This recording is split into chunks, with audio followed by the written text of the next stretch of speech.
Cannot wait for the parade, and your time now is 5:43. And it may not feel like it, but numbers show rents are decreasing around Texas, but you may have to work a little bit to get a better deal. Jason Wheeler explains how to negotiate a lower rent. Hello, or as they would say in one of my favorite places, Γεια σου. Thanks to Google Translate for that. It's going to make sense in just a moment. First, though, apartmentlist.com looked at last year and so far this year and found that in Houston, rents are slightly up, but that in the Dallas, San Antonio, and Austin metros, rent is getting cheaper.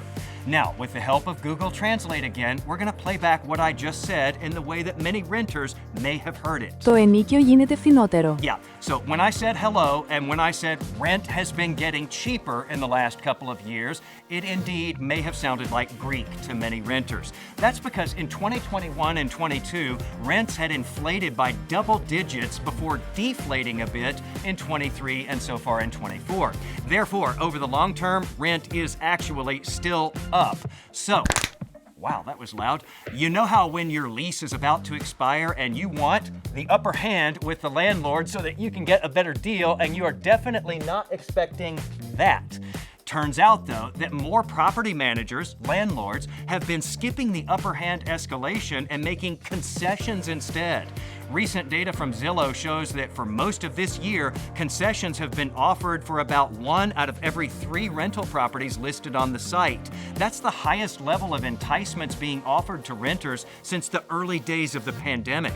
This summer, Zillow said that half of its rental listings in Austin were offering those concessions. Now, sometimes they actually make you work for it, though. A friend of mine just renewed. His rent had gone up hundreds of dollars a month in recent years, so when the apartment manager proposed just a $40 monthly increase this time, they probably expected him to be happy with that. He was not. Disappointed, angry, determined. He checked his apartment complex website and actually found units identical to his and even some newer units in the same complex going for less than the renewal offer made to him. He took that info to the property manager along with apartmentlist.com statistics for his micro market showing rents around him going down.